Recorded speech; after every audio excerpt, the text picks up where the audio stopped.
Okay, ठीक है। चलो, तो इसका मतलब क्या होता है, मैं आपको सिंपल से एग्जांपल समझाता हूँ कि अगर कोई ऑब्जेक्ट रेस्ट में होगा, समझ लो ये वाला स्फीयर कोई रेस्ट में यानी मूव नहीं कर रहा है, मोशन नहीं है, रेस्ट में, तो ये तब तक रेस्ट में रहेगा जब तक उस पर कोई एक एक्सटर्नल अनबैलेंस्ड फोर्स एक्ट नहीं होता। यानी सिंपल टर्म में उस पर कोई एक फोर्स जब तक एक्ट नहीं होता तब तक वो अपनी पोजीशन या स्टेट चेंज नहीं करता। अब फिलहाल उसका स्टेट क्या है, रेस्ट का है, तो चेंज नहीं करता। सेकंड केस में ऐसे भी हो सकता है कि समझ लो कोई कार है, वो यूनिफॉर्म मोशन में, किसमें मोशन में, यूनिफॉर्म मोशन में। यूनिफॉर्म मोशन का बच्चों मतलब ये निकल के आता है कांस्टेंट वेलोसिटी में। यूनिफॉर्म मोशन का मतलब होता है constant velocity and zero acceleration. ये वर्ड यूनिफॉर्म हमेशा याद रखना, कांस्टेंट वेलोसिटी को रिप्रेजेंट करता है, यानी जीरो एक्सेलरेशन। Zero acceleration. तो अगर हाईवे पर कार जा रहा है,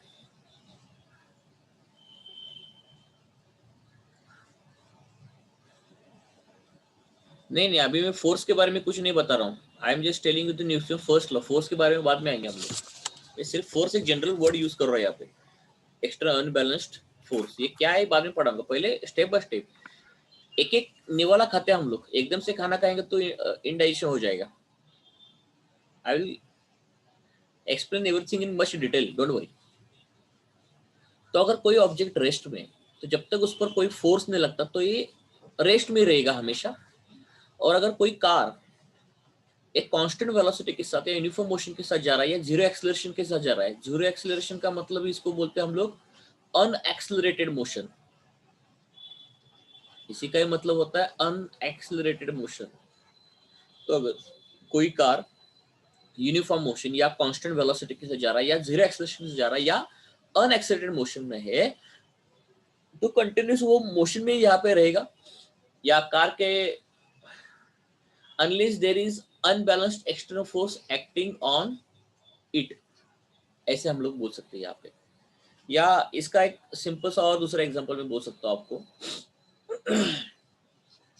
दूसरा एग्जांपल सिंपल, थोड़ा सिंपल कर देता हूँ। कार का भी एग्जांपल तो थोड़ा वो ब्रेक वगैरह ये वाला पार्ट है उसमें, फिर भी वो बोल सकते कार का एग्जांपल, ऐसे कोई प्रॉब्लम नहीं, क्योंकि एक्सीलेटर तो आपके पास है ना। मैं एक काम करता हूँ, स्लोप ले लेता हूँ, ऐसा स्लोप ले रहा हूँ और इस स्लोप पर मैंने समझ लो किसी ऑब्जेक्ट को कांस्टेंट वेलोसिटी के साथ ऐसे नीचे भेजा, कर सकता हूँ। आई can do that adjustment. Constant velocity या जीरो एक्सेलरेशन के साथ भेज सकता हूँ इस ऑब्जेक्ट को। तो ये तब तक मोशन में रहेगा जब तक उस पर कोई अनबैलेंस्ड एक्सटर्नल फोर्स एक्ट नहीं करता। बस ये न्यूटन का फर्स्ट लॉ होता है। यही होता है न्यूटन का फर्स्ट लॉ, दूसरा कुछ भी नहीं है। अभी बाकी चीजों के बारे में आपको सोचना नहीं है, जस्ट वो क्या बोल रहा है न्यूटन उसके बारे में सोचो। अगर ऑब्जेक्ट रेस्ट में है तो हमेशा रेस्ट में रहेगा जब तक उस पर कोई फोर्स नहीं एक्ट करता। ऑब्जेक्ट अगर मोशन में है तो तब तक मोशन में रहेगा जब तक उस पर कोई फोर्स एक्ट नहीं करता। बस इतना सही प्लेन स्टेटमेंट है। बाकी चीजों के बारे में अभी हमको फिलहाल कुछ भी नहीं पढ़ना है। मैं आपको वन बाय वन मैं ये यही फर्स्ट आपको और ज्यादा डिटेल में समझाना शुरू कर लूंगा। सो फर्स्ट पार्ट में किसी को डाउट है कि तो ये तो स्कूल से हम लोग पढ़ रहे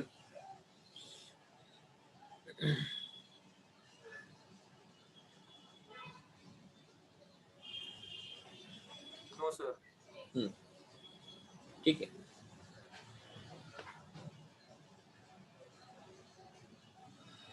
Okay. हाँ, लेकिन ये एक चीज यहाँ पे याद रखना कि न्यूटन के फर्स्ट लॉ में जो मोशन बोला है ना, वो motion should be in the straight line ना, नॉट कर्व्ड लाइन। नहीं तो ये लॉ एप्लीकेबल नहीं है। ये थोड़ा सा याद रखना आप लोग यहाँ पे, motion should be in the straight line, नहीं तो वो लॉ एप्लीकेबल ही नहीं है एक्चुअली। ठीक है, ओके। चलो, मैं अब सेकंड स्लाइड पर आता हूँ। सेकंड स्लाइड पर आने के बाद मैं आपको डिटेल में कंसेप्ट को समझाता हूँ। देखो, अब सेकंड स्लाइड पर देखो, इसका स्क्रीनशॉट निकालो तब तक आप लोग। स्क्रीनशॉट निकालो, वो नोट्स लिखने के लिए आपको हेल्प होगा। ठीक है, चलो ना I will go to the second slide. अब न्यूटन्स का फर्स्ट लॉ समझने के लिए मैं आपको एक्सपेरिमेंट समझाता हूँ। एक हम लोग क्या करेंगे यहाँ पे, ये वाले में एक्सपेरिमेंट मैंने एसपीए की बैच में भी शायद से पढ़ा होगा, आई डोंट नो। तो एक्सपेरिमेंट से हमको चीजें और आसानी से समझ जाएंगी। ओके, एक समझ लो मेरे पास ऐसे ग्लास है, ग्लास ग्लास है यहाँ पे मेरे पास। तो इस ग्लास के ऊपर मैंने एक प्लेइंग कार्ड रखा है। प्लेइंग कार्ड अपना ग्लास के ऊपर प्लेइंग कार्ड रखा है। अगर प्लेइंग कार्ड रखा है तो ग्लास के अंदर का पोर्शन नहीं दिखना चाहिए, तो दिख नहीं रहा है, ठीक है। इस प्लेइंग कार्ड पर हमने क्या किया कि इस प्लेइंग कार्ड पर हमने क्या किया, कॉइन रखा है। Coin, suppose we have placed one coin and this is a playing card, playing card. Okay, अब आपको क्या करना है, देखो अब आपको क्या करना है, यहाँ पे दो बॉडीज है, एक है कॉइन, यहाँ पे अब दो बॉडीज है, एक है कॉइन और एक है प्लेइंग कार्ड।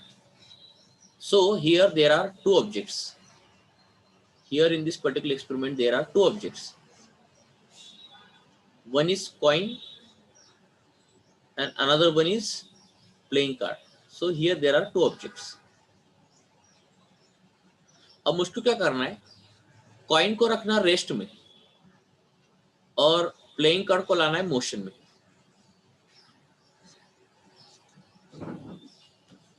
ठीक है। प्लेइंग कार्ड को लाना है मोशन में, तो इससे हम लोग न्यूटन फर्स्ट लॉ समझ सकते हैं। अब वो करना कुछ नहीं है, करना कुछ नहीं है, जो प्लेइंग कार्ड मास्टर होते हैं, प्लेइंग कार्ड खेलने वाले मास्टर होते हैं, वही एक्सपेरिमेंट कर सकते हैं।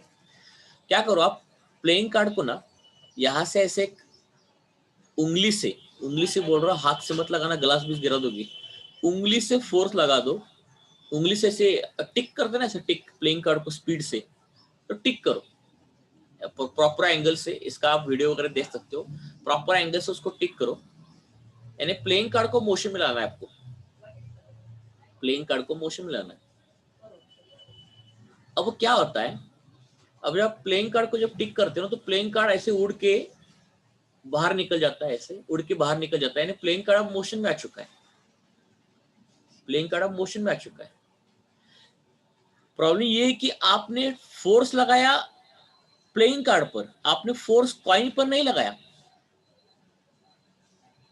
और इंटरेस्टिंगली चीज ये है कि बाद में जब आप एक्सपेरिमेंट करोगे और बाद में जब देखोगे, तो ये कॉइन जो है ना, वो कॉइन नीचे गिर जाएगा, ऐसे इस ग्लास में नीचे गिर जाएगा, कॉइन अब नीचे आ गया।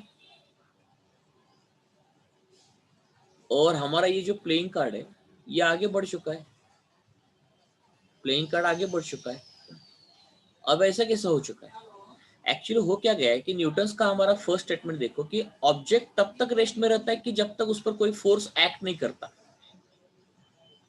एक्चुअली कॉइन पहले से ही रेस्ट में था, कॉइन क्या था, पहले से हमारा रेस्ट में था, ठीक है।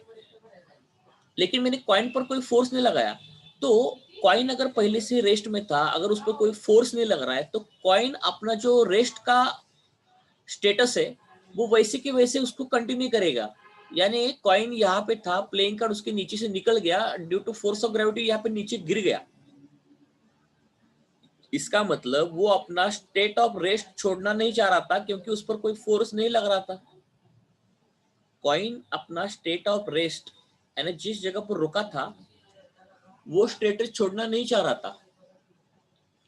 इसलिए प्लेइंग कार्ड निकल जाने के बाद भी कॉइन आगे पीछे नहीं गया, वो अपनी उसी जगह पर खड़ा रहा, लेकिन बाद में नीचे ग्लास में इसलिए गिर गया क्योंकि वो फोर्स ऑफ ग्रेविटी की वजह से। वो छोड़ दो, वाला कंसेप्ट है।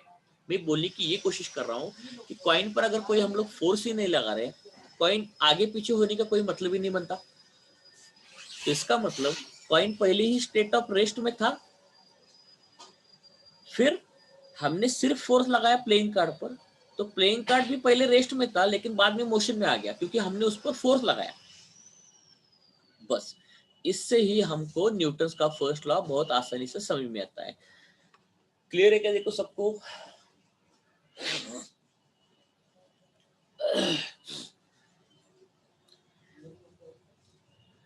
Yes,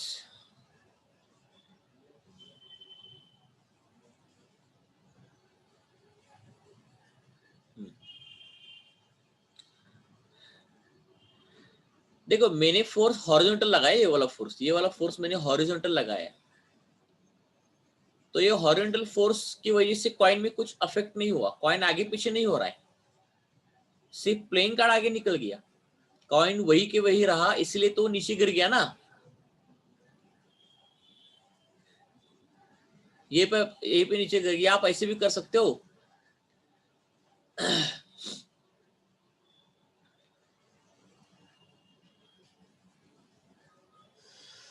okay, very good, very good.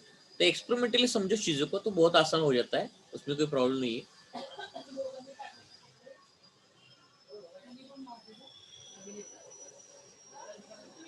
नहीं, वो force applied on card less भी इसका कुछ मतलब नहीं रे, वो ट्रिक है वो कार्ड को उड़ाने का, वो सबको नीचे में करने का। हम लोग कार्ड उड़ाने जाएंगे तो ग्लास को गिरा देंगे। वो नहीं करना है आपको। कार्ड को उड़ाना नहीं प्रिसाइजली, वो थोड़ा सा आपको एक्सपेरिमेंट अंडर कंट्रोल कंडीशन करना पड़ेगा। वो फोर्स कम ज्यादा उसका डिपेंड नहीं करता। देखो, फोर्स तुमने कम ज्यादा भी किया ना तो कार्ड, वो जाने दो ना कार्ड को, हमको क्या करना है। हमको न्यूटन का फर्स्ट लॉ क्या बोलता है कि ऑब्जेक्ट जब तब तक रेस्ट में रहता है कि जब तक उस पर कोई फोर्स एक्ट नहीं करता। तो कॉइन पहले से रेस्ट में था, तो उस पर मैंने कोई फोर्स भी नहीं लगाया, तो उसने अपना खुद का पोजीशन नहीं छोड़ा, वो ऊपर ही बना रहा। अब नीचे कुछ नहीं, इसलिए वो नीचे गिर गया। अगर नीचे दूसरा कुछ लेयर लगा देता तो नीचे रहता, नीचे अगर दूसरा लेयर लगाता तो ऊपर ही रहता ना फिर वो। लेकिन अपना पोजीशन कहाँ छोड़ रहा है कॉइन, कॉइन पोजीशन नहीं छोड़ रहा है क्योंकि उस पर कोई फोर्स नहीं एक्ट हो रहा है। यही तो न्यूटन बोलने की कोशिश कर रहा था ना।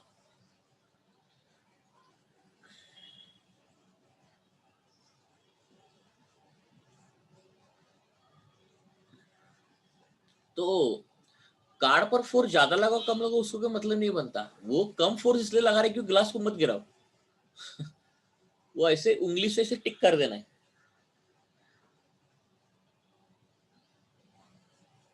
नहीं, वो ग्रेविटेशनल फोर्स जो है ना वो बाद में लग रहा है, जब कार्ड निकल गया तब।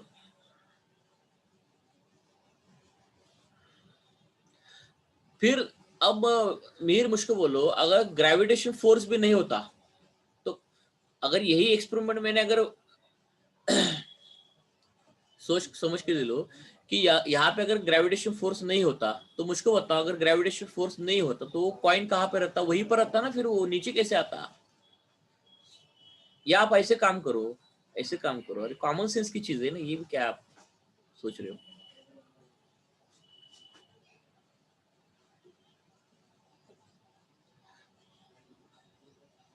What I'm trying to say that whether the coin will change its original position, मेरा क्वेश्चन ये है कि कॉइन ओरिजिनल पोजीशन चेंज करेगा क्या। देखो, जिस पोजीशन पर ओरिजिनल था वहां से नीचे गिर गया ना, ऐसा थोड़ी हुआ कि कॉइन यहाँ से नीचे गिर गया। इवन दो ग्रेविटेशन फोर्स दिया, यहाँ से कॉइन नीचे गिर गया। ओरिजिनल पोजीशन नहीं छोड़ा कॉइन ने, ओरिजिनल पोजीशन से नीचे गिर गया ना वो।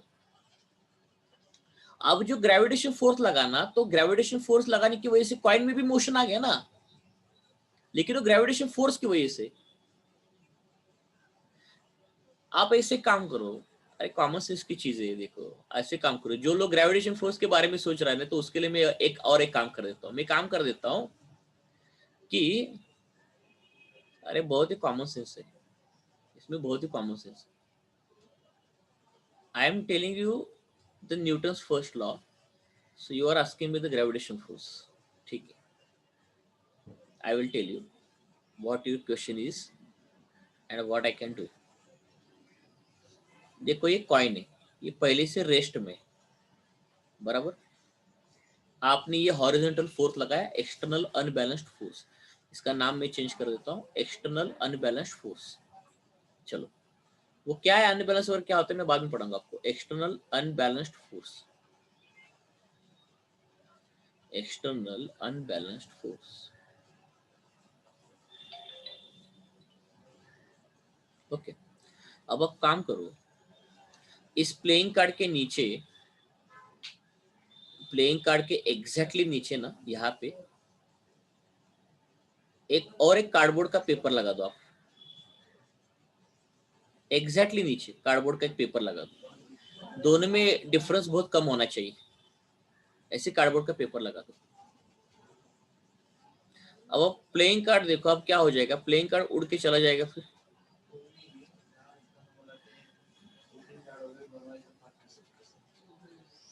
और यहाँ पे ग्लास ऐसे हमारे दिख रहा है। अब मैंने एग्जैक्टली उसके नीचे कार्डबोर्ड का पेपर लगाया था, कार्डबोर्ड का ऐसे पेपर लगाया था एग्जैक्टली नीचे ऐसे।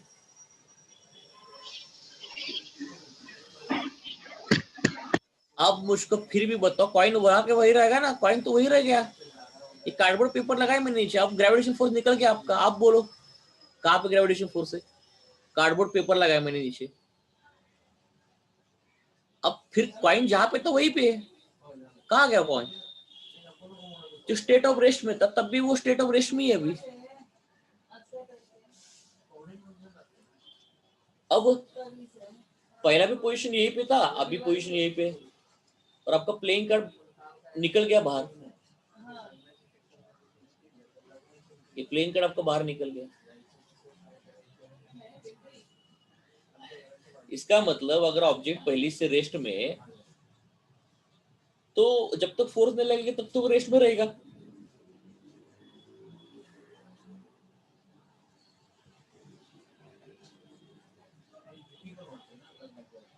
नहीं नहीं नहीं नहीं, वो अभी सोचो मत आप लोग, मैं इसलिए बोल रहा हूँ कि आपको स्किल लगाना है कि मेरे को एक्सपेरिमेंट कैसे करना है, ये सोचो ना। एक्सपेरिमेंट क्या करना है कि उस प्लेइंग कार्ड को उड़ाना है हमको, तो प्लेइंग कार्ड झट से निकल जाए नीचे से कॉइन पे, बस ऐसे एक्सपेरिमेंट करना है। तो वो आपको प्रैक्टिस करना पड़ेगा। कब कब ये हो सकता है कि कॉइन वो प्लेइंग कार्ड के साथ निकल जाएगा, कब कब आप ग्लास को गिराओगे, कुछ भी हो सकता है। लेकिन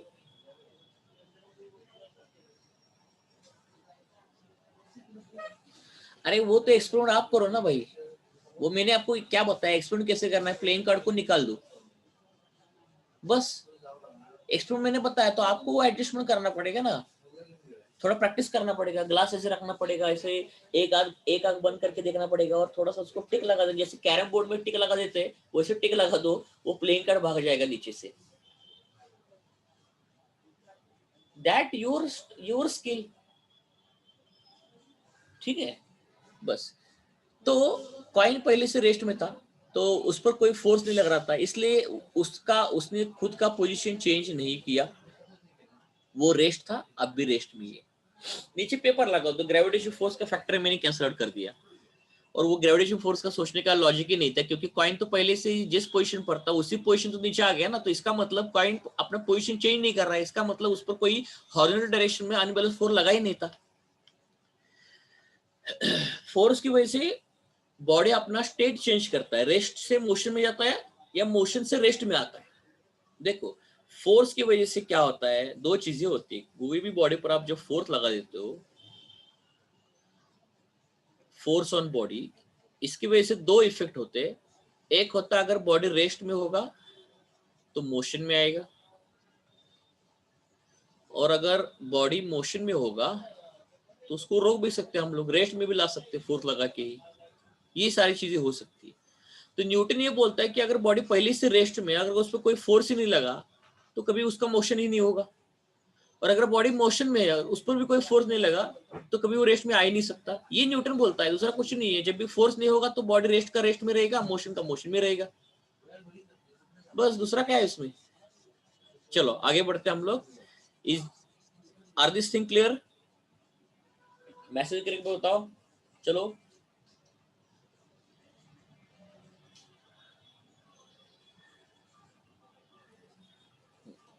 वेरी गुड। चलो चलो ठीक है। और जो लोग वो फोर्स के वगैरह वो जो पूछ रहे हैं ना, भाई लोग आप तो पहले ना एक्सपेरिमेंट अच्छा करो। अगर आपको बोला है कि एक्सपेरिमेंट में कार्ड को उड़ाना है तो उसके बारे में सोचो। आप सोचो कि सर कार्ड के साथ कॉइन निकल गया, कार्ड के साथ ग्लास गिर गया तो क्या करूं, तो आपको एक्सपेरिमेंट करना नहीं आ रहा है। मैंने बोला है ना आपको, एज ए टीचर करके मैंने बोला कि एक्सपेरिमेंट करो कि कार्ड को उड़ाओ, तो आप ग्लास गिरा रहे हो, आप कार्ड और कॉइन को लेके भाग जा रहे हो, तो इसका मतलब आपको एक्सपेरिमेंट ही नहीं करना आ रहा है। फिर वो न्यूटन का लॉ हम लोग कैसे पढ़ेंगे, ये सारी चीजें। ठीक, अच्छी बात है। चलो नाउ, और अगर सिंपल प्लेन टर्म में देखेंगे तो हमारे घर में कुर्सी होती है, चेयर, चेयर होता है, तो चेयर हमेशा रेस्ट में होता है, चेयर हमेशा रेस्ट में होता है। जब तक आप उस पर फोर्स लगा के उठा के दूसरी जगह पर नहीं रखते। बस ये वाली लॉजिक सी चीज है, ये वाला लॉजिक सी चीज है, ठीक है। ओके, नाउ नाउ एक आपको मैं क्वेश्चन पूछता हूँ न्यूटन के फर्स्ट लॉ के ऊपर। वो एक्सटर्नल अनबैलेंस वगैरह जो चीजें हैं ना वो बाद में हम लोग पढ़ने वाले, अभी फिलहाल उसके बारे में कोई नहीं। न्यूटन का फर्स्ट लॉ पहले समझो अच्छे से, उसके बाद वो फोर्स वाले सारे टर्म हम लोग समझेंगे, फ्रिक्शन फोर्स आता है, फोर्स आता है, सारी चीज समझेंगे। एक इंटरेस्टिंग क्वेश्चन है, मैं आपको पूछ लेता हूँ, आप लोगों को लॉजिकली आंसर देना है। Let me see who can give me the logical answer. Okay, चलो एक हमारे पास ऐसी, हमने यहाँ पे ऐसा अर्थ बनाया, अर्थ।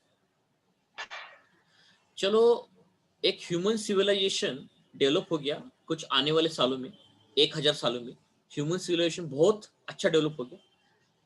तो अर्थ से दूर कहीं तो, अर्थ से दूर कहीं तो एक इंटरस्टेलर स्पेस है, अर्थ से बहुत दूर। You cannot imagine the distance, इतने डिस्टेंस पर आप जा चुके हो, ह्यूमन सिविलाइजेशन बहुत डेवलप हो चुका है, आप इंटरस्टेलर स्पेस में जा चुके हो।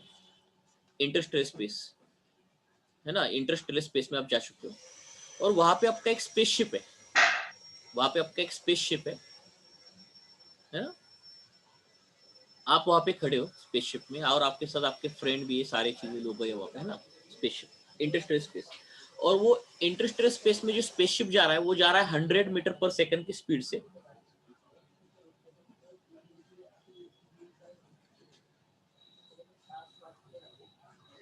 अब प्रॉब्लम क्या हो गया कि एक्सीडेंटली यू गॉट एक्सीडेंटली क्या सिचुएशन समझो, मैं क्वेश्चन क्या बोल रहा हूँ। एक्सीडेंटली आप सेपरेट हो गए स्पेसशिप से, you gets separated out from spaceship,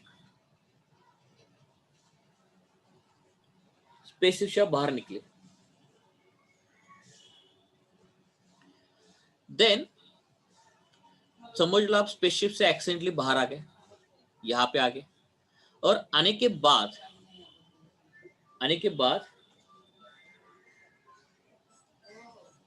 मैं क्वेश्चन क्या पूछ रहा हूं, ध्यान से सुनो।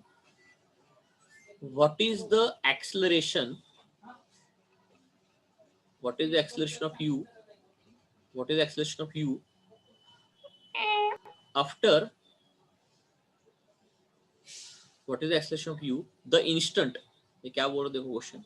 After the acceleration of you, what is acceleration of you the instant after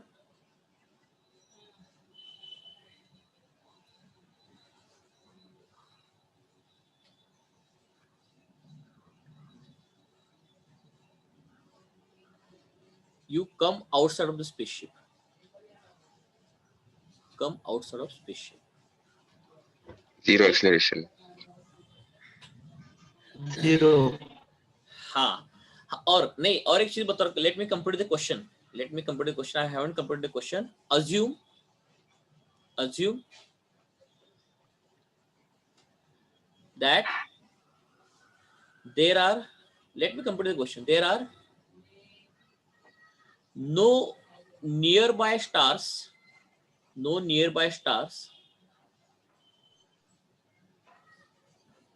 to exert a gravitational force on him, to exert a gravitational force on you। हाँ, अब बताओ, अब ये क्वेश्चन पूरा कंप्लीट हो गया, आपको क्वेश्चन को समझा, मैंने कुछ लिखा नहीं, मैं आपको पिक्चर फॉर्म में बताया। तो you tell me what is the final answer, what will be your acceleration the moment और the instant when you come out of the spaceship. Zero. Zero. Sir. Zero. Sir, it would be zero. हाँ, why Sir, because we are not vacuum is in present motion. out of. हाँ Hello. कोई तो, हाँ एक बताओ कोई तो, Hello. हाँ यस बताओ। Sir, because we are motionless and stationary, so the acceleration turns to be zero. Am I right? Motionless and stationery.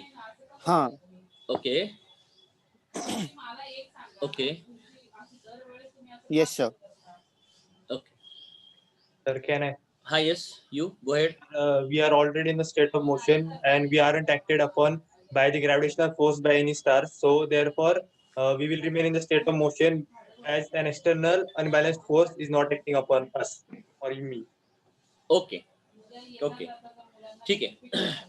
देखो, एक चीज यहाँ पे क्लियर कट है कि स्पेसशिप के बाद बाहर आने के बाद आपका जो एक्सेलरेशन जो होगा, देखो लिसन केयरफुली, आपका जो एक्सेलरेशन जो होगा that acceleration will be equal to 0. ये करेक्ट है, मीटर पर सेकंड स्क्वायर. एक्सेलरेशन आपका यहाँ पे 0 मीटर पर सेकंड स्क्वायर होगा क्योंकि पहली चीज आप पर कोई एक्सटर्नल फोर्स एक्ट ही नहीं हो रहा है, क्योंकि वहां पे आपके पास नजदीक कोई स्टार्स वगैरह नहीं है. एक्सटर्नल ग्रेविटेशन फोर्स एक्ट होने का कोई मतलब ही नहीं बनता. और स्पेस में पूरा वैक्यूम होता है, तो वैक्यूम में तो कुछ मटेरियल मीडियम में नहीं होता, तो उसका मतलब मीडियम में कुछ नहीं होता, तो आपको फोर्स लगाने वाली कोई चीज नहीं होती. एक तो होता है ग्रेविटेशन फोर्स, लेकिन वो भी नहीं है क्योंकि आपके नियर बाय कोई स्टार नहीं है. तो नियर बाय स्टार अगर नहीं होते तो ग्रेविटेशन फोर्स वीक होता है. इन्हें बहुत दूर का भी स्टार होगा या प्लैनेट होगा, लेकिन ग्रेविटेशन इतना वीक होता है कि उसको हम लोग निगलेक्ट कर देते हैं, तो वो एक छोड़ दो. वैक्यूम में तो कोई मीडियम में नहीं होता. तो पहली ये चीज आपको यहाँ पे ध्यान रखना है कि आप पर कोई no force, no external force is acting on you. No, वो बताता हूं मैं बाद में आपको वेलोसिटी है क्या नहीं है, वो सारी चीजें. External force acting on you, no external force acting on you, acting on you, no external force acting on you. ठीक है, no external force acting on you.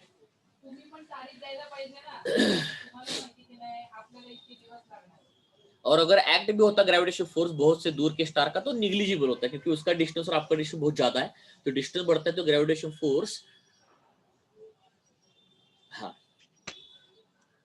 ठीक है. तो सिंपल सी चीजें है. तो इसमें क्या है, एक बार वो एस्ट्रोनॉट अगर स्पेसशिप के बाहर आ गया ना, तो उसका स्टेट कौन सा भी हो, अगर वो रुका भी हो या उस स्पेसशिप की वजह से उसमें वेलोसिटी भी आया होगा, फिर भी उस पर कोई एक्स्ट्रा फोर्स एक्ट ही नहीं हो रहा है, इसकी वजह से उसका एक्सेलरेशन 0 होता है. देखो, मैं दो सिचुएशन बताता हूँ आपको इसमें. अगर जो लोग सोच रहे कि चलो सर वो स्पेसशिप से अभी भी फिलहाल बाहर निकला है, तो स्पेसशिप की वजह से उसमें भी वेलोसिटी होगा, क्योंकि आपने इतना मालूम है अगर स्पेसशिप 100 मीटर पर सेकंड से जा रहा है तो हमारा भी वेलोसिटी 100 मीटर पर सेकंड ही होगा ना. हमारा वेलोसिटी भी 100 मीटर पर सेकंड होगा. तो the moment we come out of the spaceship ना, तो थोड़ा सा वो अपने को वेलोसिटी रहता है, वेलोसिटी कंटिन्यू होता है. तो इवन दो वेलोसिटी भी उसको रहेगा ना, जो भी वेलोसिटी रहेगा, फिर भी उसका जो वेलोसिटी होगा वो भी उस आदमी का क्या होगा, वो यूनिफॉर्म ही होगा. क्योंकि यूनिफॉर्म इसलिए होगा क्योंकि उस स्पेस में कोई मटेरियल मीडियम नहीं है, वो वैक्यूम है. तो आप पर कोई एक्सटर्नल फोर्स, देखो एक्सटर्नल फोर्स अभी फिलहाल अर्थ पर कौन लगा देता है, एयर लगा देता है, पानी लगा देता है. लेकिन वैक्यूम में कोई मीडियम नहीं होता, तो एक्सटर्नल फोर्स नहीं आता है. वो पहली चीज वहां से. तो यानी मीडियम से जो फोर्स लगता है एक्सटर्नल फोर्स, वो हमारे पास नहीं है. दूसरी, उन्होंने खुद क्वेश्चन में बोला है कि there are no stars nearby, in the immediate vicinity में कोई स्टार भी नहीं है, तो उसका ग्रेविटेशन फोर्स नहीं लगेगा. अगर लग भी जाता तो स्टार इतना दूर है, प्लैनेट इतना दूर है, तो वो निग्लिजिबल है. तो सिंपल सी बात है. अगर जो लोग सोच रहे हैं कि जो लोग सोच रहे हैं कि चलो सर वो एस्ट्रोनॉट अगर रेस्ट पर आ गया, रेस्ट पर आने क्या होता है, उनके पास सूट्स वगैरह होता है या कुछ बैग वगैरह पहना होता है, वो उनके पास एक ये होता है, थ्रस्टर होता है, थ्रस्टर का यूज करके वो रेस्ट में आ सकते हैं फिलहाल थोड़ी देर के लिए. लेकिन रेस्ट में भी आने के बाद में ना, फिर भी उस पर कोई एक्सटर्नल फोर्स एक्टिव नहीं हो रहा है ना, तो यहाँ भी एक्सेलरेशन 0 होगा. और अगर समझ लो एस्ट्रोनॉट के पास वो थ्रस्टर बैग नहीं है, तो वो खुद को रोक नहीं पा रहा है, तो कुछ यूनिफॉर्म मोशन कर रहा है, तब भी वो यूनिफॉर्म ही मोशन होगा क्योंकि एक्सटर्नल फोर्स नहीं लग रहा, तभी भी उसका एक्सेलरेशन 0 होगा दोनों भी केसेस में. तो अभी फिलहाल आप इन दोनों भी केसेस में मत जाओ, क्योंकि उन्होंने प्लेन क्वेश्चन पूछा है कि बाहर आने के बाद उस पर उसका एक्सेलरेशन क्या होगा. तो कोई अगर ये सोच रहा है तो डोंट थिंक अबाउट इट, कोई अगर ये सोच रहा है तो डोंट थिंक अबाउट इट. दोनों ही केसेस में एक्सेलरेशन 0 तो होने ही वाला ना, क्योंकि मीडियम ही नहीं वहां पे कोई, और एक्सटर्नल फोर्स लग ही नहीं रहा है. तो एक्सटर्नल फोर्स नहीं लग रहा है, क्योंकि न्यूटन ने तो पहले ही क्लियर करके बोला है ना कि जब तक कोई फोर्स नहीं लगता तब तक बॉडी का मोशन यूनिफॉर्म ही होता है. तो अगर जब तक कोई फोर्स नहीं लगता, अगर बॉडी का मोशन अगर यूनिफॉर्म या कांस्टेंट वेलोसिटी का होगा, तो यहाँ पे एक्सेलरेशन का सवाल ही नहीं बनता। एक्सेलरेशन का सवाल कब आता है? जब एक्सटर्नल फोर्स लगता है तब। त्यामुळे you don't think about rest और asteroid is moving, don't think about it, not necessary. Here we don't require this part. You just think about, क्योंकि बॉडी में एक्सेलरेशन लाने का काम फोर्स करता है, क्योंकि न्यूटन का सेकंड लॉ मालूम है ना कि force is equal to mass into acceleration. Force is directly proportional to the acceleration. तो एक्सेलरेशन लाने के लिए सिर्फ फोर्स जरूरी है। वो रेस्ट में है क्या यूनिफॉर्म मोशन में है, we are not interested in that. Got that clear?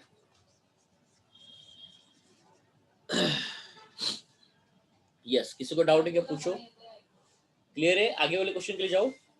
Yes, sir. Clear. हाँ, तो कभी ये कॉमन सेंस की चीज है। अभी यहाँ पे रेस्ट और इसका मोशन के बारे में सोचो ही मत। अभी मैंने फिलहाल कोई क्वेश्चन नहीं पूछा। सिर्फ ये याद रखना कि बॉडी में एक्सेलरेशन सिर्फ फोर्स ही ला सकता है।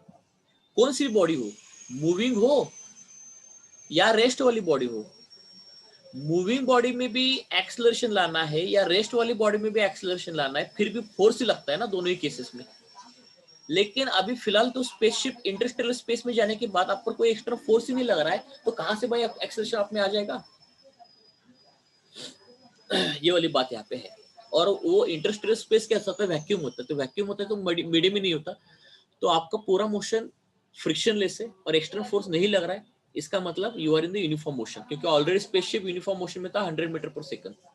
वही यूनिफॉर्म मोशन वो कंटिन्यू करेगा।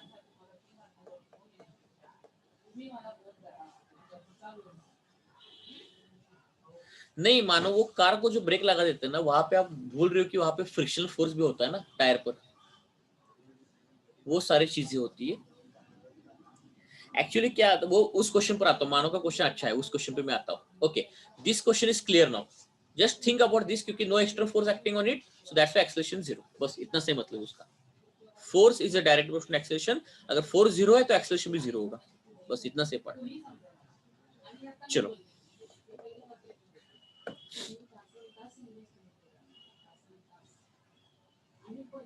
ओके, देखो एक क्वेश्चन पूछता हूँ कि इन real life objects never travel with uniform velocity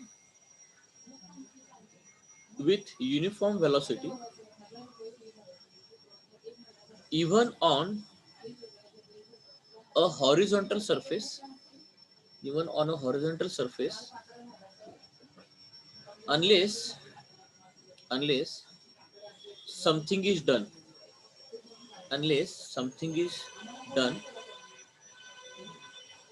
Why is it so, and what is to be done?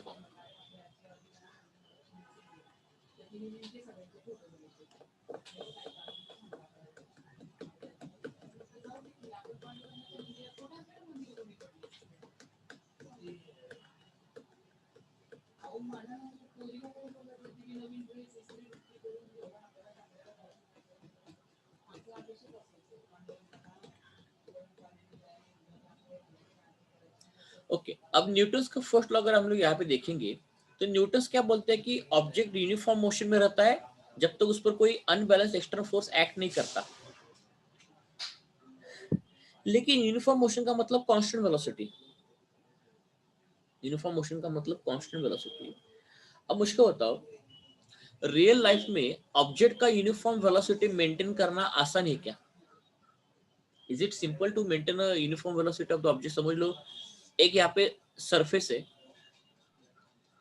है, तो इस सरफेस के ऊपर मैंने इस ऑब्जेक्ट को छोड़ा है जो मोशन में, यूनिफॉर्म मोशन में छोड़ा है मैंने। Will this object show infinitely uniform motion? No sir. हाँ, क्यों पॉसिबल नहीं uniform motion? There are many. Because of forces. Which forces? So like Sir, gravitational, frictional. नहीं, अभी तो फिलहाल मैंने हॉरिजॉन्टल सरफेस लिया है ना, तो हॉरिजॉन्टल सरफेस पर तो ग्रेविटेशन फोर्स का, क्योंकि object No sir, surface it will tend to remain in the motion until and unless there is an external unbalanced force acted upon it. नहीं, my question is that why we cannot maintain the uniform motion? Excuse me, sir. Yes. So the reason is the friction of the road acts on the ball. Yes. Actually क्या होता है real life में, क्या होता है ना, ये frictional force act होता है सरफेस की वजह से। सरफेस क्या करता है आपको, सरफेस क्या करता है कि इस बॉल की मोशन को जहां पे कांटेक्ट कर रहा है वहां पे एक फ्रिक्शनल फोर्स लगता है, और वो फ्रिक्शनल फोर्स क्या करता है, इस ऑब्जेक्ट के मोशन को कम करता है, मोशन को कम करता है, वेलोसिटी को चेंज करता है।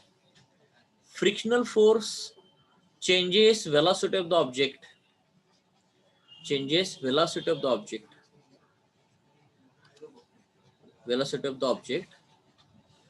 So in real life it is very hard to maintain a uniform velocity of the object according to Newton's first law. जो यूनिफॉर्म मोशन चाहिए ना, तो वो मेंटेन करने के लिए बहुत डिफिकल्ट है, क्योंकि वहां पे फ्रिक्शन फोर्स लगता है। लेकिन फिर अगर आपको अनलेस समथिंग इज डन, तो क्या करना पड़ेगा आपको, सरफेस को क्या करना पड़ेगा, फ्रिक्शनलेस करना पड़ेगा। समथिंग इज डन यानी सरफेस को आपको लुब्रिकेंट डालने पड़ेंगे, लुब्रिकेंट, फ्रिक्शनलेस। हाँ, जो भी तरीका है, आपको पॉलिश करो, लुब्रिकेंट डालो, जो भी तरीका है वो करके फ्रिक्शनलेस करने के बाद ही ये चीजें आ सकती है। क्योंकि न्यूटन ने जो प्रिसाइजली वर्ड यूज किया है ना, वो यूनिफॉर्म मोशन क्या रिलेटेड है। तो रियल लाइफ में तो यूनिफॉर्म मोशन मेंटेन करना बहुत डिफिकल्ट है। आप बोलेगे कि सर फिर कार वाले क्या करते हैं कि हाईवे पर एक कांस्टेंट वेलोसिटी जा सकते हैं, लेकिन मुझको बताओ, कार वाला हाईवे पर भी कांस्टेंट वेलोसिटी जा रहा है, लेकिन उसके लिए भी वो इंजन का बर्डन लगा रहा है ना। फिर on the cost of that burden of the engine वो कांस्टेंट वेलोसिटी को मेंटेन कर रहा है, यानी वो मेंटेन करना उसको भी आसान नहीं, कार को भी। Getting my point. ये स्टेटमेंट देखो क्या बोल रहा है कि यूनिफॉर्म वेलोसिटी को मेंटेन करने के लिए समथिंग मस्ट बी डन। अब मैंने एक एग्जांपल बताया फ्रिक्शनलेस का। कार के केस में अगर हाईवे पर वेलोसिटी कांस्टेंट करना है ना, तो आपको एक्सीलरेटर पर कंटिन्यूअस पैर दबा के रखना पड़ेगा, और उस पे इंजन का भी वर्डन चल रहा है। तो बहुत सारी चीजें होने के बाद यूनिफॉर्म वेलोसिटी आ सकता है, अपने आप यूनिफॉर्म वेलोसिटी नहीं आ सकता, and it is difficult to maintain. कुछ तो करना पड़ेगा। फिलहाल सिंपल केस में मैं आपको बताऊं कि सरफेस को फ्रिक्शनलेस कर दो। सरफेस अगर फ्रिक्शनलेस हो गया तो यूनिफॉर्म वेलोसिटी मेंटेन करना आसान होता है, बस दूसरा इसमें कुछ भी नहीं है। ठीक है, ओके, चलो। Is this clear part? Any doubts in this? Clear है क्या? मैसेज करके बताओ।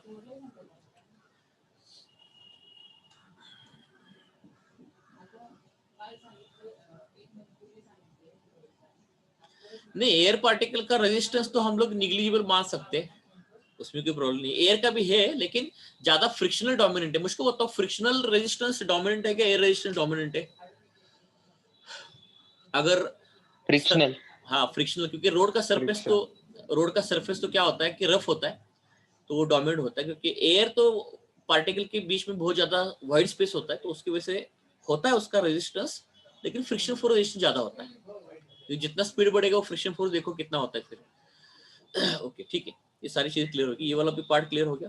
देखो, सिंपल तरीके से सोचो, ज्यादा डिटेल में जाने की कोशिश मत करो। सिंपल लॉजिकल क्वेश्चन क्या पूछा उसके बारे में ध्यान से सुनना। और न्यूटन ने यूज किया वर्ड यूनिफॉर्म मोशन का, हाँ याद रखना। और वो न्यूटन ने वर्ड यूज किया है स्ट्रेट लाइन में। तो न्यूटन फर्स्ट लॉ सिर्फ किस ऑब्जेक्ट को लग सकता है कि जो ऑब्जेक्ट स्ट्रेट लाइन में जा रहा है उसके लिए लग सकता है। कर्व्ड पाथ होगा, ये जो पाथ होगा, उसमें भी ये एग्जांपल फिर लॉजिकल बात नहीं है, क्योंकि कर्व्ड पाथ आ गया तो सेंट्रीपिटल फोर्स आ गया ना फिर आपका, तो फिर वो फोर्स लग सकता है। ठीक है, अब वो क्वेश्चन आता है कि एक्सटर्नल अनबैलेंस्ड फोर्स का सर मतलब क्या होता है। मैं आपको समझाता हूँ। इसमें स्टूडेंट हर साल गलती करता है कि एक्सटर्नल अनबैलेंस्ड फोर्स का मतलब क्या होता है। इसमें हर साल स्टूडेंट गलती करता है कि उसको एक्सटर्नल अनबैलेंस्ड फोर्स का मतलब नॉर्मल फोर्स जैसे ही लगता है, लेकिन वो ऐसे नहीं है।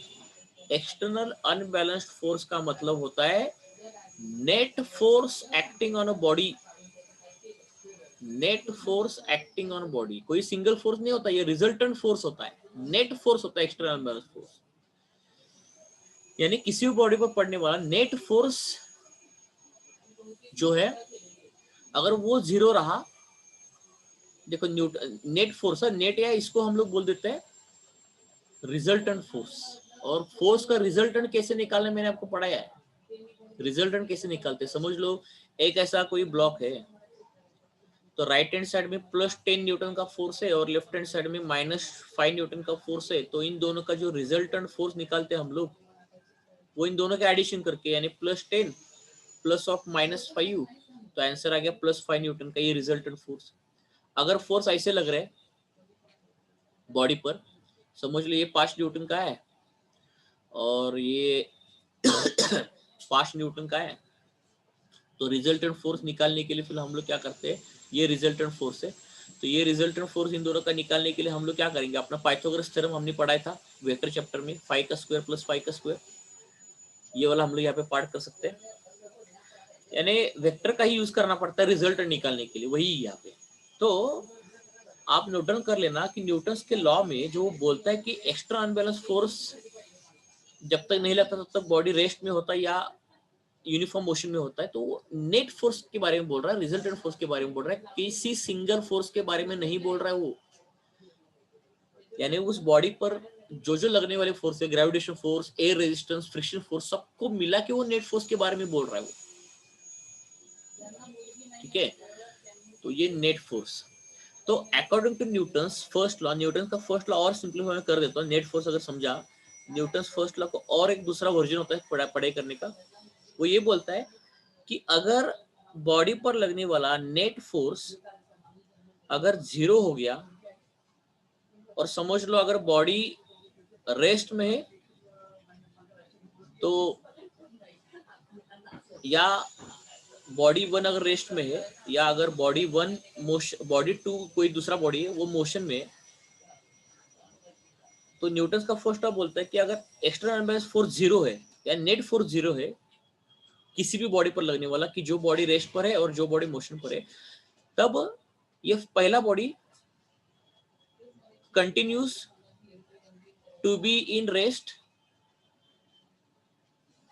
और दूसरा body continues to be in motion.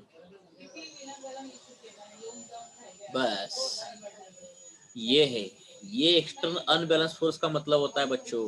इसमें गलती करते हैं हम लोग, this is a net force, this is not any single और रैंडम फोर्स।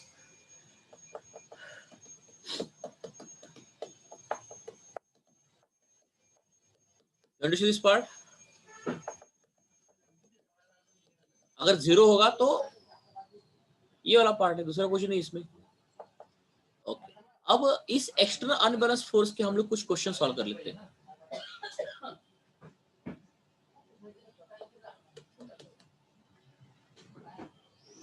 नहीं, ऐसे कुछ नहीं है, every time net force positive चाहिए ऐसा किसने बोला है आपको?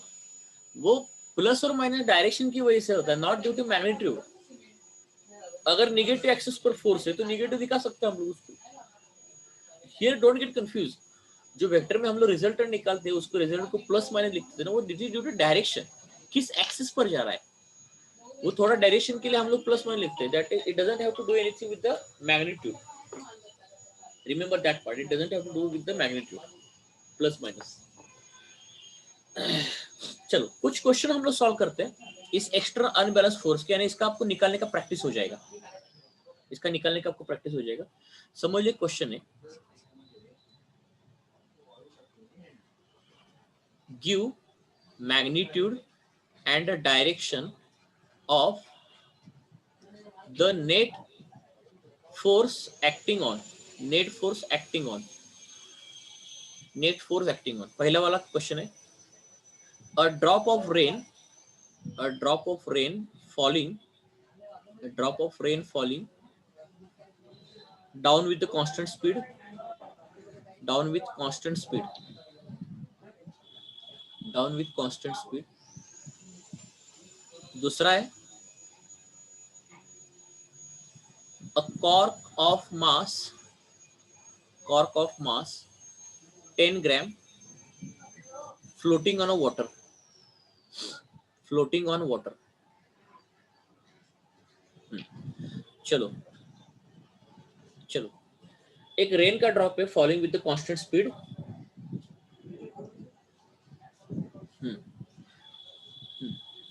अब मुझको बताओ, पहले वाले केस में रेन ड्रॉप पर नेट फोर्स कितना है रे? अब ये सिचुएशन रीड करो, बताओ नेट फोर्स कितना है रेन ड्रॉप पर?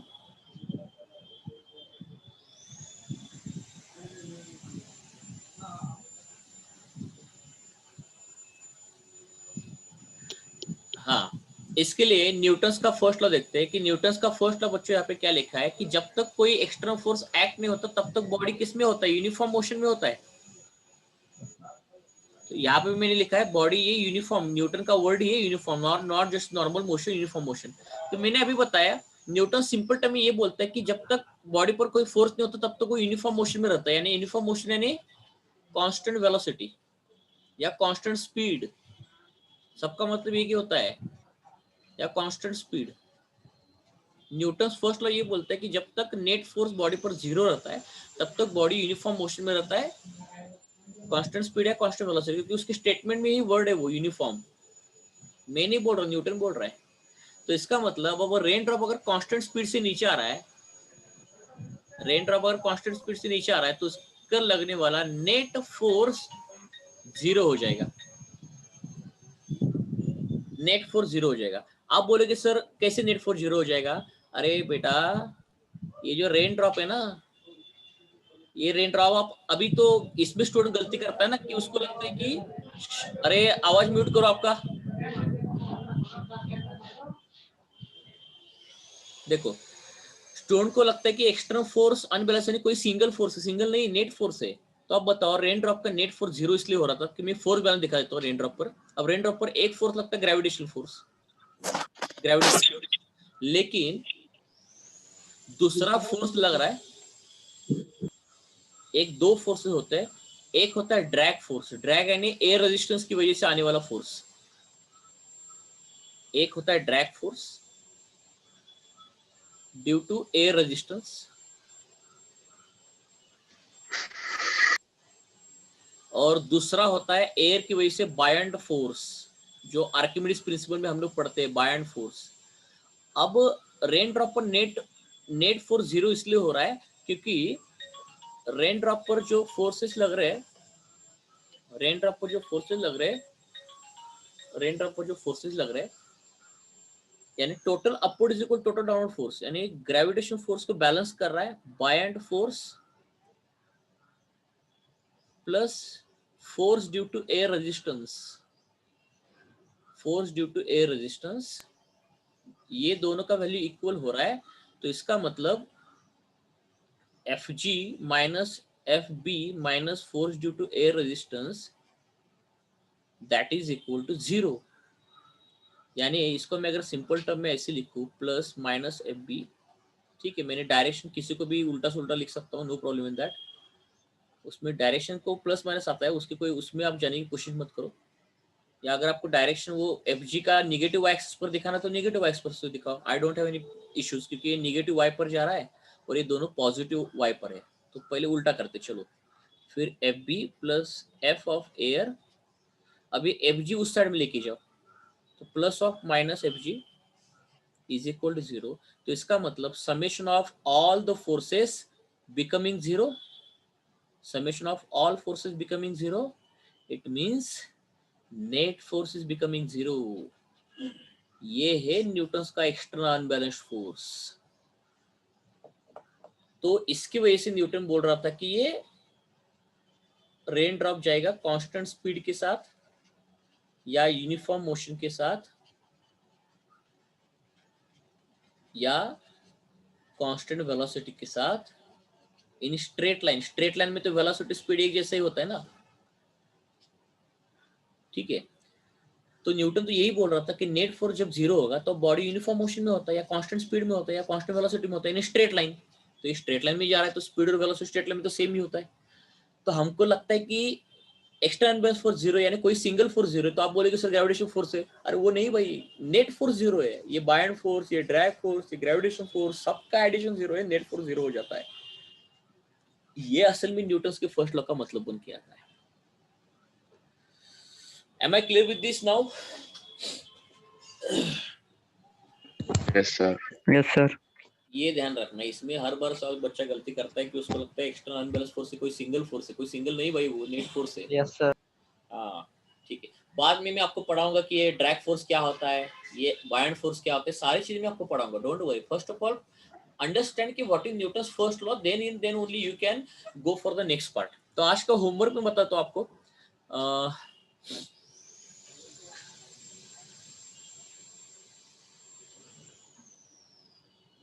हाँ, अब देखो ये कॉर्क जो है ना, इसका भी आंसर झट से बताता हूँ। कॉर्क भी पानी में फ्लोट कर रहा है। अगर कॉर्क या कोई मटेरियल ऐसे पानी में फ्लोट कर रहा है, तो मैंने उस दिन सबमरीन के वर्किंग में आपको बताया था कि अगर कोई मटेरियल अगर पानी पर फ्लोट कर रहा है तो इसका मतलब उस मटेरियल का वेट होता है mg, वो बैलेंस होता है पानी के बायंड फोर्स की वजह से। पानी बायंड फोर्स लगा देता ना, तो बस यहाँ पे mg is equal to buoyant force, इसका मतलब buoyant force plus of minus of mg is equal to 0 यानी summation of all forces is equal to 0।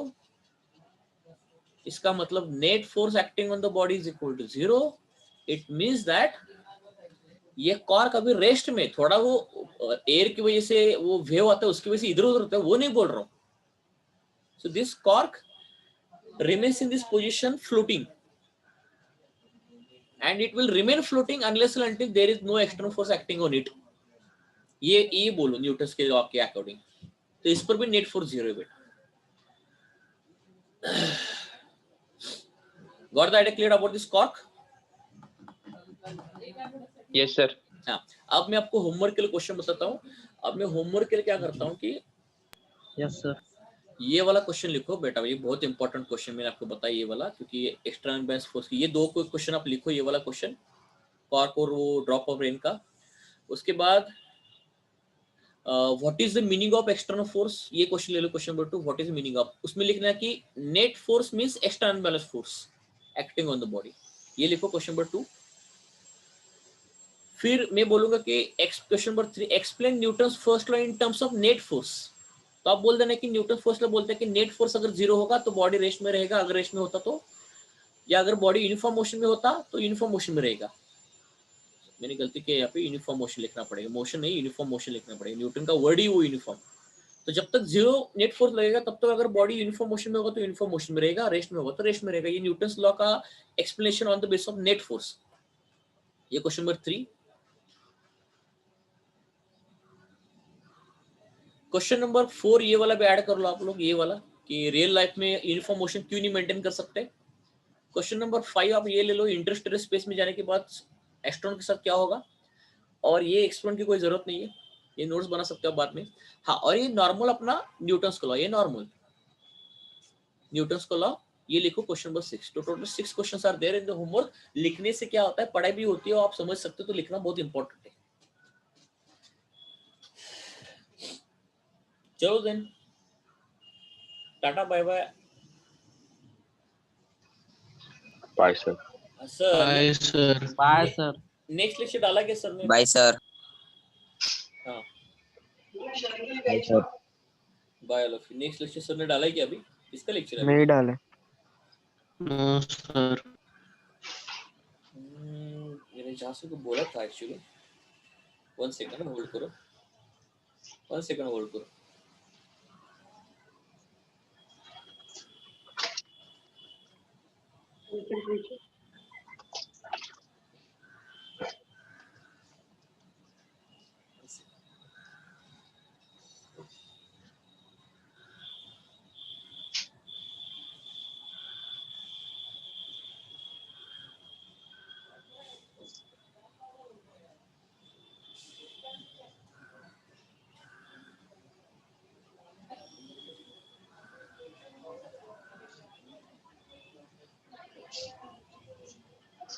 अरे तनिष्क 2 मिनिट थांब रे बाबा, सरांचे अजून लेक्चर टाकलेलं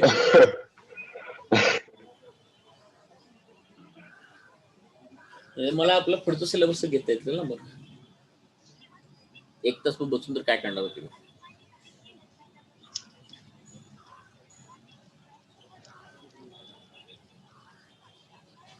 चलो इधर ही पानी डाल डाला।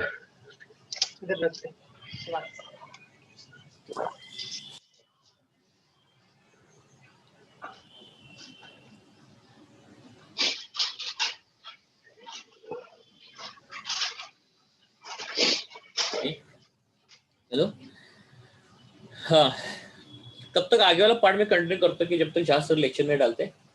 चलो, तब तो मैं आगे का पार्ट कंटिन्यू करता हूँ, नहीं तो एक अपना घंटा मिस नहीं होना चाहिए वाला पार्ट।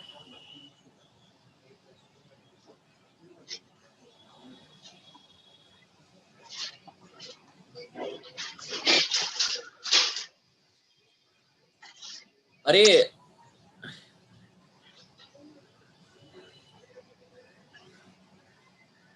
हाँ, नोट्स भी भेज देता हूँ मैं। हाँ चलो, मैं होमवर्क भी दे देता हूँ। चलो चलो, मैं आगे का क्वेश्चन लेता हूँ। नेट फोर्स के और क्वेश्चन हम लोग कुछ सॉल्व कर लेते हैं। नेट फोर्स के और क्वेश्चन हम लोग सॉल्व कर लेते हैं।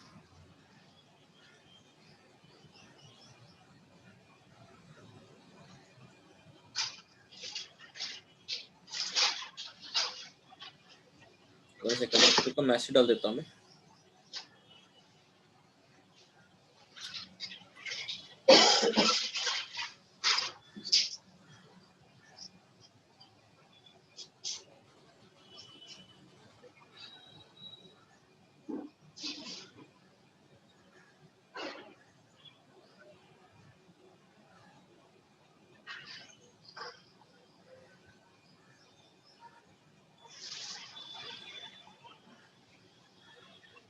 ओके चलो, अभी दो एग्जांपल तो हमने देखे, कॉर्क के और इसके। नेट फोर्स क्या है, इसके वैल्यू, और कुछ हम लोग एग्जांपल देखते हैं नेट फोर्स निकालने के।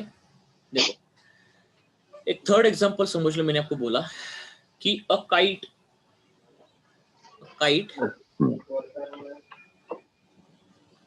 skillfully held, a kite skillfully held stationary in the sky,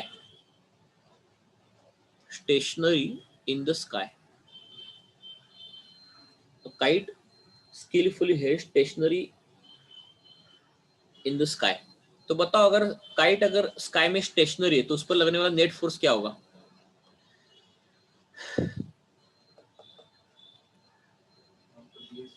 yes, what is the value of net force acting on the kite? Zero. Zero होगा, दूसरा कुछ भी नहीं यार। आप वो सोचो ही मत कि काइट किस एंगल में है, वो एंगल में आप बहुत ज्यादा दिमाग लग रहा है। बहुत मैं आज से पढ़ा रहा हूँ। स्टेशनरी, न्यूटन्स लॉ क्या बोलता है? देखो, ये न्यूटन्स लॉ है। जब तक नेट फोर्स जीरो होगा तब तक बॉडी रेस्ट में रहेगा या बॉडी यूनिफॉर्म रोशन में रहेगा। इतना सही न्यूटन्स फोर्स लॉ, मैं पिछले बार से यही पढ़ा रहा हूँ, तो आप ज्यादा दिमाग मत लगाओ उसको। अभी हमने कोर फिजिक्स में एंटर नहीं किया बाकी सारी चीजें पढ़ने के लिए। very simple questions are there, logical questions are there to know how to find out the net force। Fourth point है, a car moving stationary and स्थिर, a car moving with a constant velocity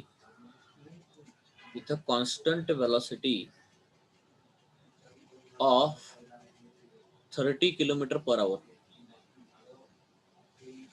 तो बताओ इस case में भी क्या होगा net force? आप लोग बताओ, मैं कुछ नहीं बताऊंगा। 0। जीरो न्यूटन होगा। आप लोग पिछली बार जो गलती कर रहे थे ना कि सर कार पर ये वो आप इंडिविजुअल फोर्सेस के बारे में सोच रहे थे, लेकिन न्यूटन्स लॉ जो एक्सटर्नल फोर्स के बारे में बोलते हैं ना, वो नेट फोर्स के बारे में बोलते हैं। तो नेट फोर्स तो जीरो होगा, इसलिए तो कार का स्पीड कांस्टेंट है ना। कैसे? देखो, कार के टायर पर फ्रिक्शन फोर्स लगता है, कार को एयर रेजिस्टेंस लगता है। नहीं गौरव, आप, मैं बता रहा हूँ, देखो कार का कांस्टेंट स्पीड क्यों आ रहा है मैं आपको समझाता हूँ। You think about in terms of net force. Why you are thinking individually? Individual force के बारे में न्यूटन कुछ बोलता ही नहीं। वो नेट फोर्स बॉडी पर जीरो होगा तब बॉडी, ये बार बार बता रहा हूँ, देखो ये ध्यान रखना बच्चों आप लोग, अगर बॉडी पर नेट फोर्स जीरो है तभी बॉडी रेस्ट में होता है, या तभी बॉडी कांस्टेंट वेलोसिटी में होता है, या तभी बॉडी कांस्टेंट स्पीड में होता है, तभी बॉडी कांस्टेंट यूनिफॉर्म मोशन में होता है। तो इसमें सोचने की जरूरत भी नहीं है आपको कि उसने ऑलरेडी बोला है कांस्टेंट वेलोसिटी, तो नेट फोर्स जीरो होगा। हाँ, आप इंडिविजुअल फोर्स के बारे में सोच रहे हो ना, उसका मैं आपको लॉजिक बताता हूँ। देखो, कार के टायर पर लगता है अपोजिट डायरेक्शन में, मोशन का अपोजिट डायरेक्शन में होता है फ्रिक्शन फोर्स। एयर रेजिस्टेंस तो कार के मोशन का अपोजिट होता है, एयर रेजिस्टेंस होता है, ठीक है, और कार का जो इंजन उस पर फोर्स लगा रहा है, कार कैसे जा रहा है, इस डायरेक्शन में जा रहा है, जो इंजन फोर्स लगा रहा है वो इस डायरेक्शन में लगा रहा है, इंजन का फोर्स। तो इन सारे फोर्सेस का, ये फोर्स ऑफ इंजन, ये force due to air resistance, force due to air resistance, तो ये सारे फोर्सेस का समेशन 0 होने के बाद ही ये कांस्टेंट वेलोसिटी आता है रे। तो why you are thinking about individual forces, just forget it, just forget it, we're not required, when we don't require this part. So just focus on what is Newton's first law. What I'm trying to say, that is the only thing here important. बार बार तो एक ही slide आपके सामने रख रहा हूँ, दूसरा कुछ भी नहीं कर रहा यहाँ से। चलो फिफ्थ वाला पॉइंट दे देता हूँ मैं आपको। A high speed electron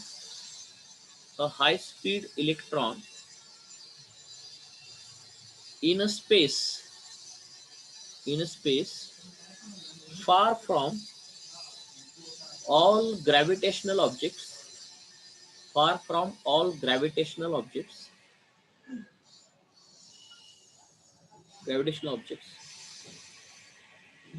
and free of electric and magnetic field, क्योंकि इलेक्ट्रिक और मैग्नेटिक फील्ड भी इलेक्ट्रॉन को अफेक्ट करता है। Electric and magnetic field, free of electric and magnetic field.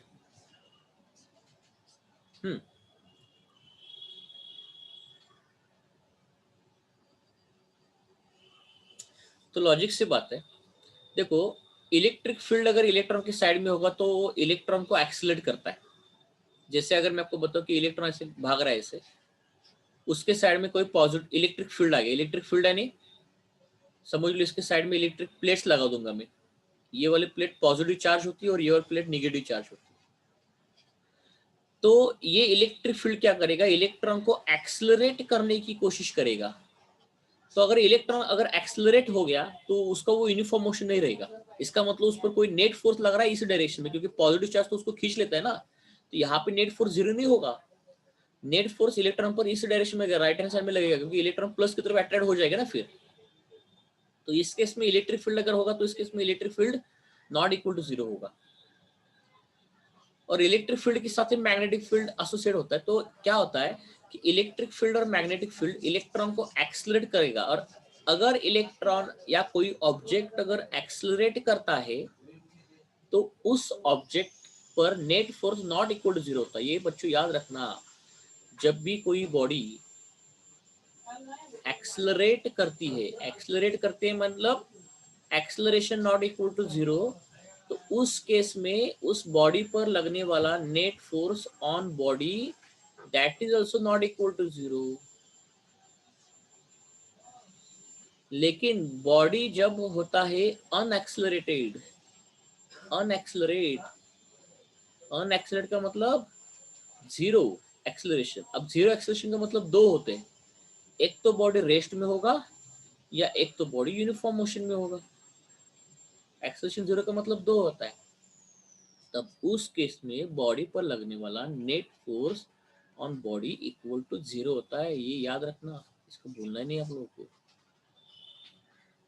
Net force जब 0 होगा तो एक्सीलरेशन नहीं होता, जब फोर्स होता है तब एक्सीलरेशन होता है, क्योंकि force is directly proportional to the acceleration. बार बार बता रहा एक ही चीज, ठीक है। और एक्सीलरेशन बच्चे यहाँ पे भी गलती करते हैं, एक्सीलरेशन 0 का मतलब 2 होता है, एक रेस्ट होता है और एक यूनिफॉर्म मोशन होता है।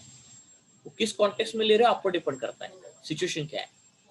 अब देखो उसको अपने उसने आपको बोला कि high speed electron in space far from all gravitational objects free of electric field. यानी इसका मतलब अगर इलेक्ट्रॉन हाई स्पीड से कहीं स्पेस में घूम रहा है, सभी ग्रेविटेशनल ऑब्जेक्ट्स के दूर, इलेक्ट्रिक फील्ड मैग्नेटिक फील्ड से दूर, इसका मतलब इलेक्ट्रॉन पर लगने वाला नेट फोर्स यहाँ पे 0 हो गया, क्योंकि इलेक्ट्रॉन पर फोर्स लगाने के लिए कोई तो फील्ड होना चाहिए, ग्रेविटेशनल, इलेक्ट्रिकल, मैग्नेटिक, कुछ भी नहीं है। तो net force acting on electron is 0।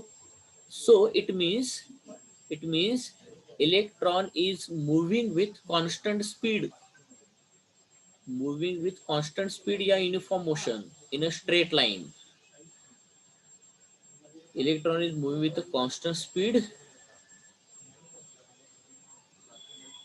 in a straight line.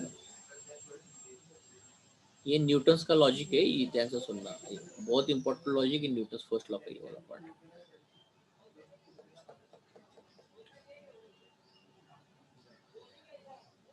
Okay, कहाँ पे गए ये वाला पार्ट? हाँ, मानो, can you hear me? Yes, sir. हाँ, मानो, you tell me, is there any electric, magnetic field or gravitational field acting on the electron? No, sir. So the net force acting on the electron is? Yes, 0, sir. तो अगर electron पर, और already वो बोल रहा है कि electron is moving with High speed. तो that speed should be constant ना? Yes, sir. Constant. Why? Because net force is zero, means Yes. Acceleration is zero. Oh, yeah. Yes, sir. Correct. Yeah. That's the same thing I explained here, no? Yes, sir. Yeah. Because whenever acceleration is zero, then net force is zero. Remember this part. Oh, yes. Yes, sir. This is according to Newton's second law, actually. Sir, yeah. Force is directly proportional to the acceleration. Acceleration. If force is zero, acceleration is zero. Acceleration zero means दो चीजें हो सकती है, एक तो rest या एक तो यूनिफॉर्म मोशन. Yes, sir. तो उसने ऑलरेडी बोला कि स्पीड में है, तो इसलिए हम लोग उसको ले रहे हैं constant speed. Constant speed. Okay, sir. Yeah. Thank you, sir. Yes, sir. Yes.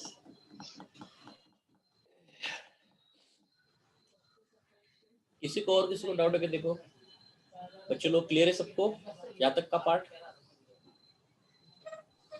Yes, sir. Okay, ठीक है. Yes, sir. Okay, sure.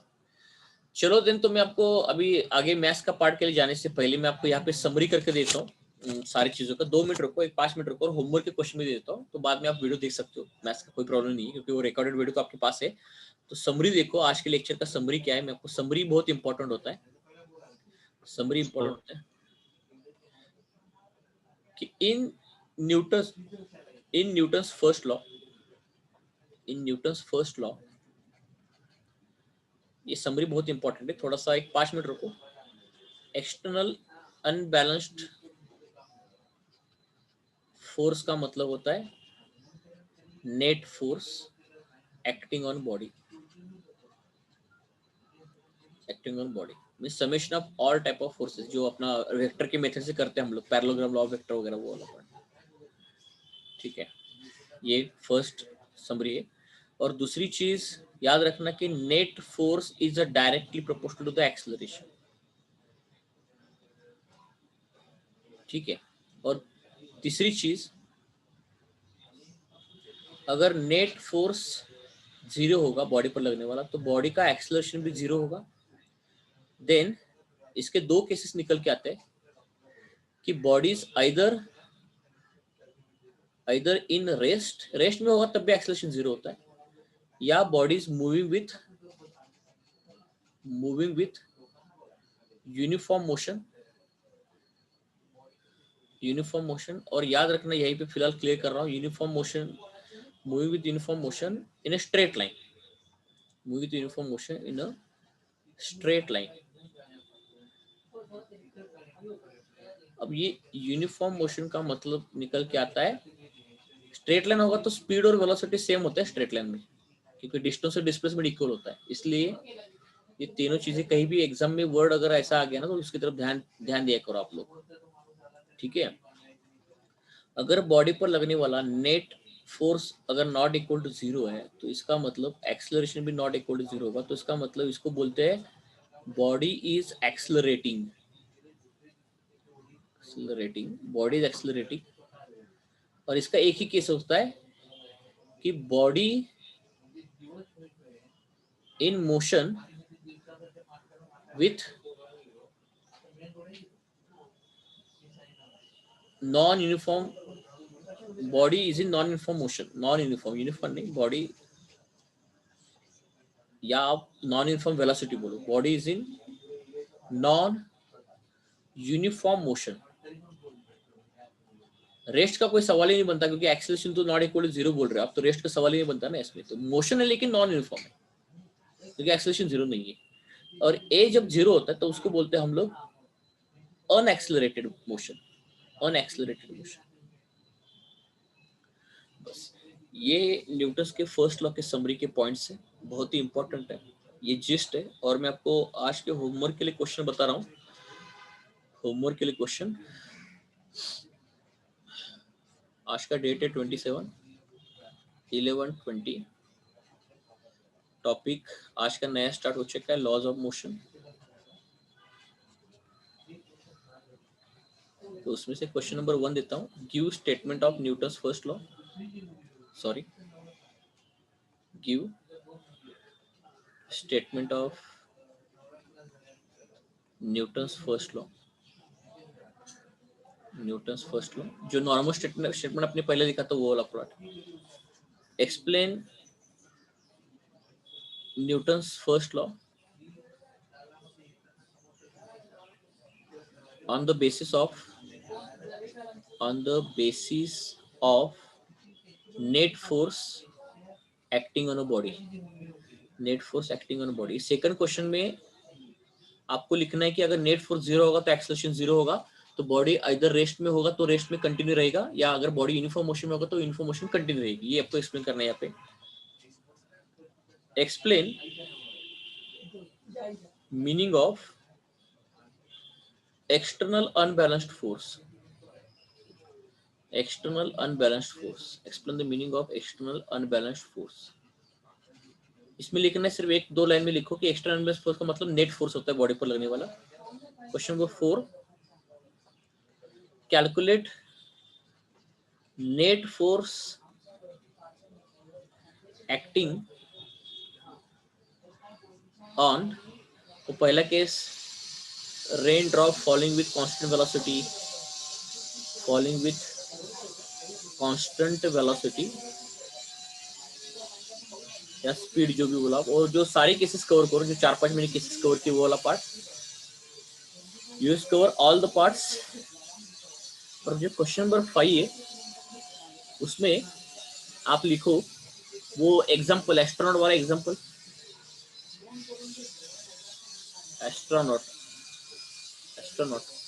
Astronaut वाला एग्जांपल, वो नहीं क्या, वो स्पेसशिप से बाहर निकलता है 100 मीटर पर सेकंड से वाला पार्ट, तो उसका एक्सेलरेशन क्या होगा वो वाला क्वेश्चन लिखो।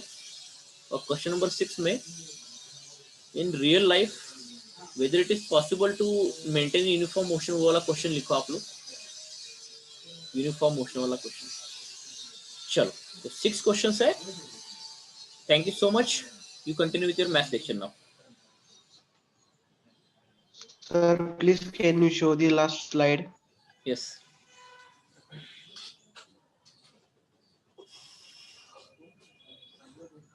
Thank you, sir. ओके, चलो, बाय ऑल ऑफ यू।